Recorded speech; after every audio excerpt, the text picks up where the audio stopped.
देवयानी, हाँ बोल ना. तू भेटू शकतेस का आता आम्हाला? बघ म्हणजे तुला शक्य झालं आणि तू भेटू शकलीस ना तर खरंच फार बरं होईल. हाँ भेटू शकते ना. पण कुठे भेटायचं? मी तुला पत्ता SMS करतो. हाँ चालेल. बाय. बाय.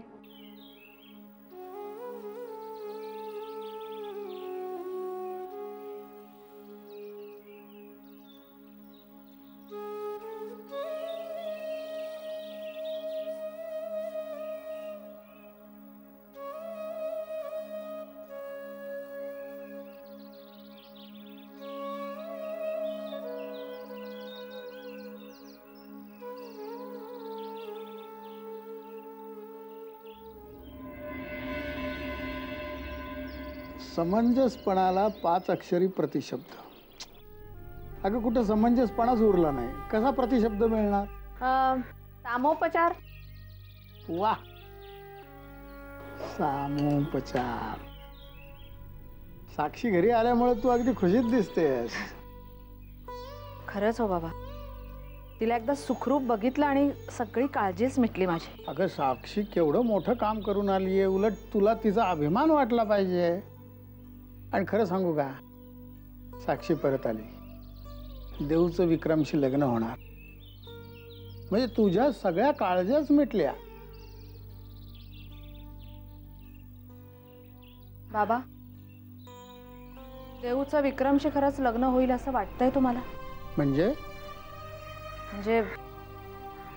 देऊचं लग्न ठरवताना मुळात हे अटी घालणं वगैरेच मला फारसं पटलेलं नाहीये. म्हणजे गैरसमज करून घेऊ नका, पण देऊ म्हणते त्याप्रमाणे विक्रम खरोखरच बदललाय असं तुम्हालाही वाटतंय? आपल्या देऊसाठी विक्रम 100% योग्य आहे का? प्रतीक्षा, आई म्हणून तुझी काळजी मी समजू शकतो, पण एक गोष्ट तू विसरतेस. विक्रमवरच्या प्रेमापायी देऊ आपल्या दादूला सुद्धा विरोध करायला लागली होती. आणि माझ्या लक्षात आलं की देऊ सहजासहजी आपलं ऐकणार नाही. बाबा, असं कसं ऐकणार नाही? प्रतीक्षा, मुलांच्या बाबतीत अशी चिडचिड करून चालणार नाही. आणि तुझ्या मुली तर किती समंजस आहेत. तसं नाही बाबा, पण हे बघ, केवळ विरोधासाठी आपण विरोध करतोय असं मुलांना कधीही वाटता कामा नये. आणि म्हणूनच खरं तर मी विक्रमला भेटलो, त्याला अटी घातल्या, त्या त्यांनी मान्यही केलेल्या आहेत.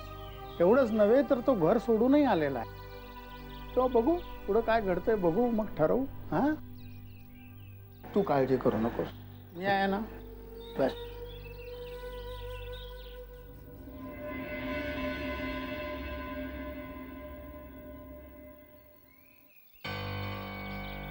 काय झालं विक्रम? अस्वस्थ काय सांग ना. दादूंनी घातलेल्या अटी आम्ही कशा पूर्ण करणार आहोत ना याची चिंता आम्हाला देवयानी, बाकी काही नाही. हे बघ, तू काळजी करू नकोस, सगळं ठीक होईल. एवढं सोपं आहे का ते? आम्हाला आधी वाटलं होतं की हे खूप सोपं असेल, पण तसं नाहीये. जिथे जिथे आम्ही जातो ना, नोकरी मिळवलं, समोरचा माणूस उठून उभा राहतो, त्याला असं वाटतं आम्ही त्याची थट्टा करतोय. हात जोडतो आमच्या पुढे, गयावया करतो आणि पाठवलं जातं आम्हाला परत. हे नोकरी मिळवण्यासाठी एवढा स्ट्रगल करावा लागत असेल ना, असं आम्ही कधी विचार पण केला नव्हता.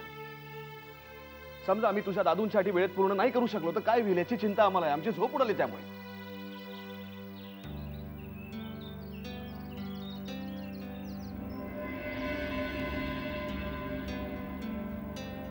मला सांग, तुझी राहण्याची काही व्यवस्था झाली का?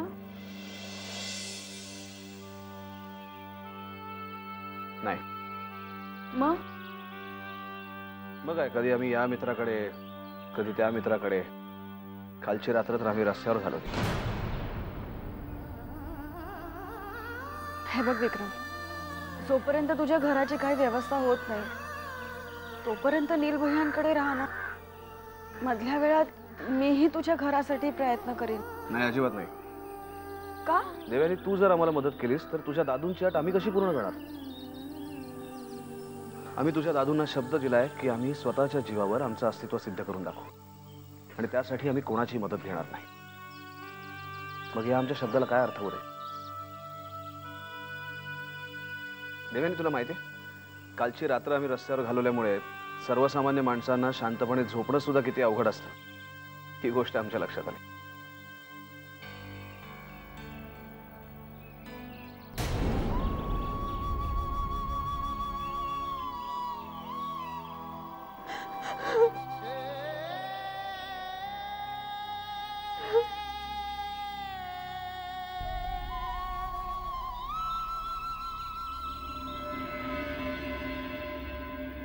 देवयानी,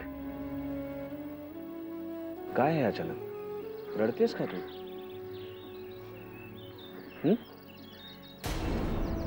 विक्रम आता बस, आता हे सगळं थांबवूया.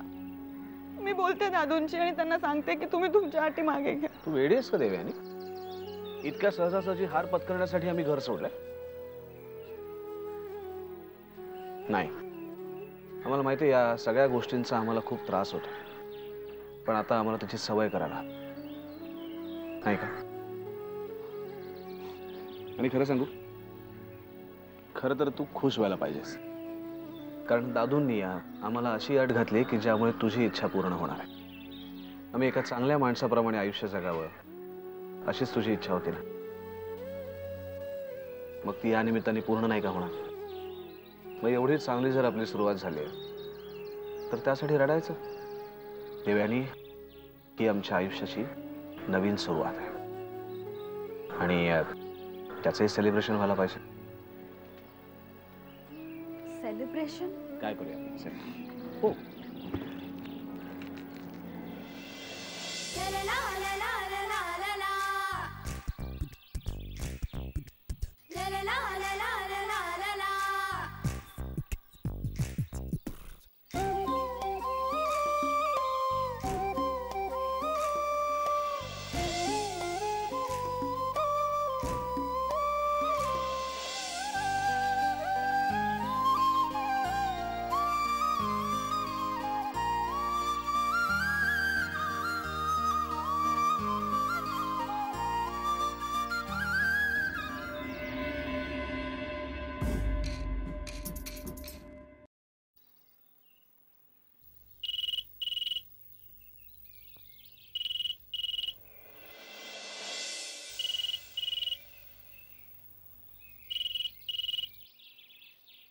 हॅलो. हॅलो, आम्ही रणवीर राजे शिर्के बोलतोय. बोला. टीव्ही सर, चांगली खेळी खेळलात. आमच्या भावाला आमच्या विरुद्ध भडकवलं, आमच्यापासून तोडलं. छान, एका दगडात दोन पक्षी मारलेत. आणि आता स्वतःच्या नातीचं लग्न त्याच्याशी लावायला निघालात. स्वतःच्या फायद्यासाठी आमची बदनामी केलीत.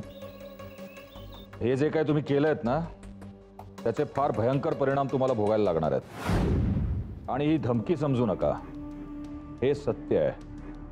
आणि सगळ्यात महत्त्वाचं म्हणजे विक्रमादित्य आणि देवयानीचं लग्न कधीच होणार नाही, निदान आमच्या हयातीत तरी नाही. तुम्ही आमच्या भावाला आमच्या विरुद्ध भडकवलं खरं, पण त्याला आमच्यापासून तोडणं तुम्हाला कधीच शक्य होणार नाही. झालं तुझं बोलून, आता मी बोलतो.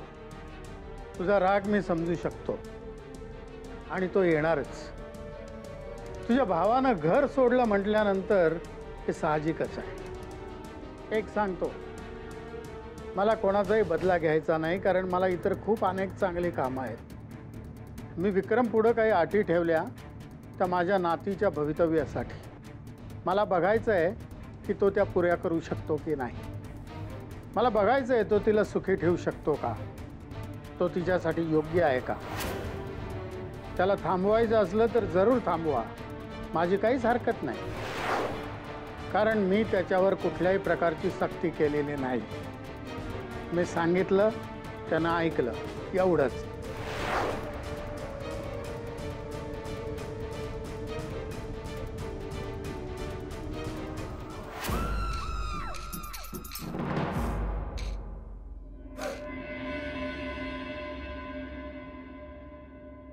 वहिनी, देऊ आणि साक्षी कुठे आहेत? अरे 3-4 वेळा हाका मारल्या त्यांना, पण लक्षणच नाही यायचं त्यांचं. थांब, मी बोलवतो.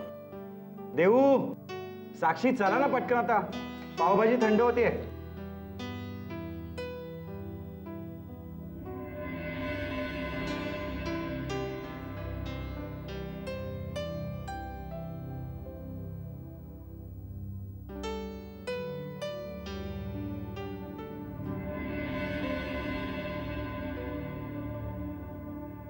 घ्या. घ्या घ्या. खूप दिवसांनी आपण असं एकत्र खायला बसलोय नाही.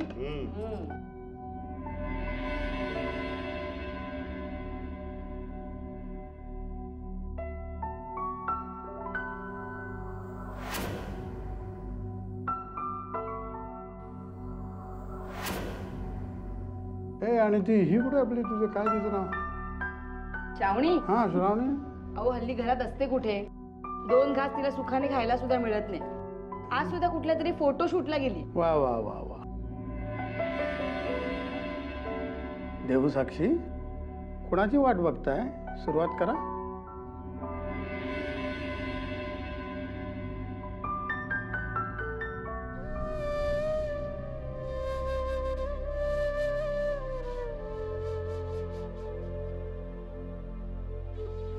तुमच्या दोघींचं लक्ष कुठे आहे? तुम्ही जेवत का नाही आहात? देऊ साक्षी, का नाही खात तुम्ही दोघी? काही प्रॉब्लेम आहे? नाही, तसं काय नाही. आणि साक्षी तुझं काय? दादू, भूकच नाहीये. खरं तर खायची इच्छा नाहीये मला.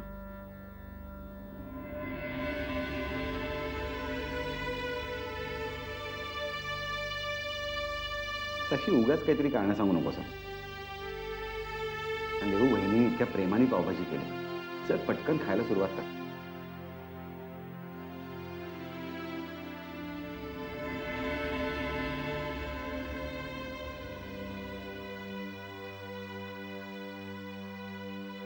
मकरंद, या दोघी का खात नाही याचं कारण मला माहिती आहे.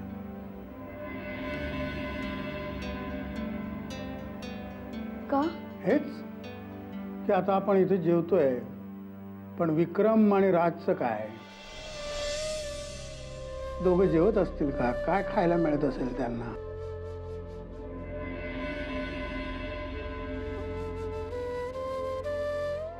एक सांगतो तुम्हाला दोघींना, निसर्गानं माणसाला कुठल्याही परिस्थितीत ऍडजस्ट करून घ्यायची मोठी ताकद दिलेली आहे.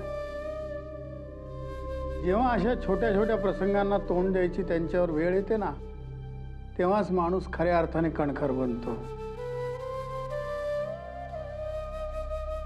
तेव्हा दोघांचा विचार करू नका, जेवायला लागा.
हा बोल. फोन केलास ना? खरं तर आम्ही तुला. एक मिनिट. हा विक्रम, तुझा आवाज असा थकल्यासारखा का वाटतोय? हा, थकल्यासारखा? काहीतरी काय देवाने. विक्रम, मला सांग, तू कुठे आहेस आता? आम्ही आता.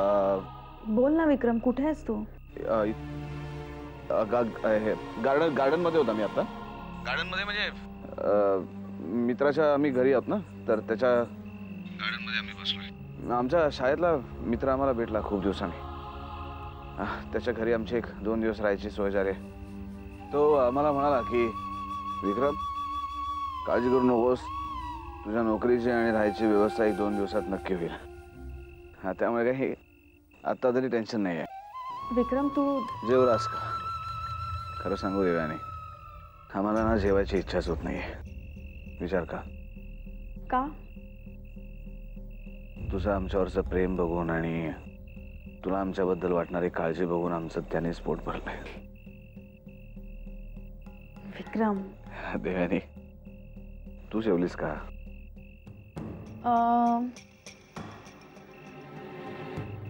नाही, म्हणजे मलाही भूक नाहीये. विचार का? का? सकाळच्या चॉकलेटनीच माझं पोट भरलं.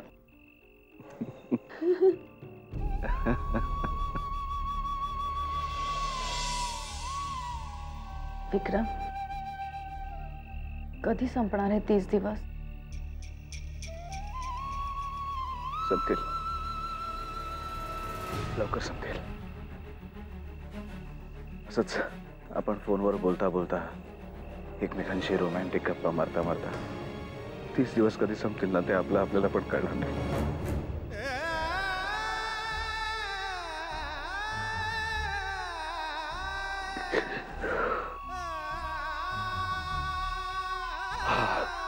अरे बापरे, देव्यानी, काय झालं? उद्या सकाळी आम्हाला लवकर उठून नोकरी शोधायला जायचंय. त्यामुळे आता आम्हाला लवकर झोपायला पाहिजे. हो ना? बघ आता मी फोन ठेवतो. हा, उद्या सकाळी उठलो की आपण बोलूया. ठेव phone. Good night. Bye bye.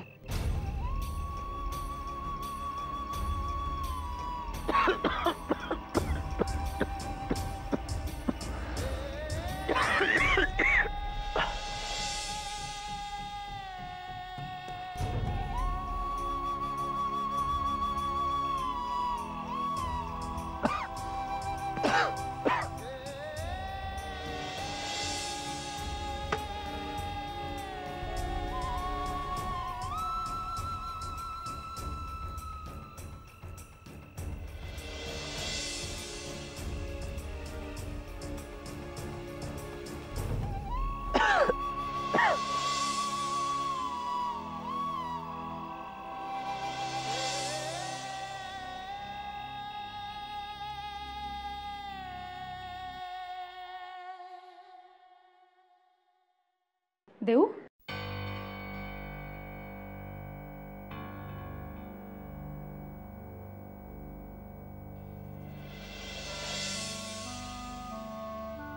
काय झालं देऊ? काय नाही ग. असं कसं? काहीतरी नक्कीच झालंय. सांग ना.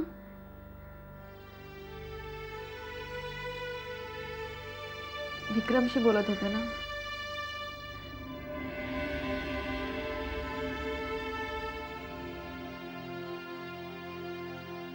देऊ, खरंच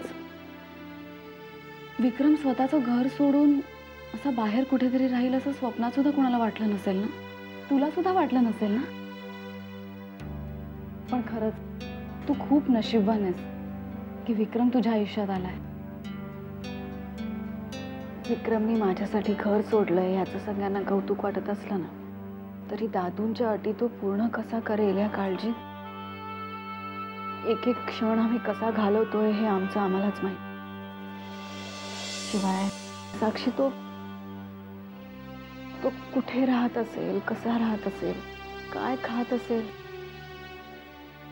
हेच विचार सारखे मनात येतात. देव, पण हे दिवस तर कायमचे राहणार नाही आहेत ना? लवकरच आता तुम्ही एकत्र येणार आहात. काय माहित देव, विक्रमच्या बाबतीत आज तुझी जी अवस्था आहे तीच माझी आहे. राजच्या बाबतीत माहित नाही तो काय खात असेल, कुठल्या अवस्थेत असेल. पोलीस त्याला त्रास तर देत नसतील ना? पण हे असं कायम थोडीच राहणार आहे. लवकरच तुम्ही एकत्र याल ना?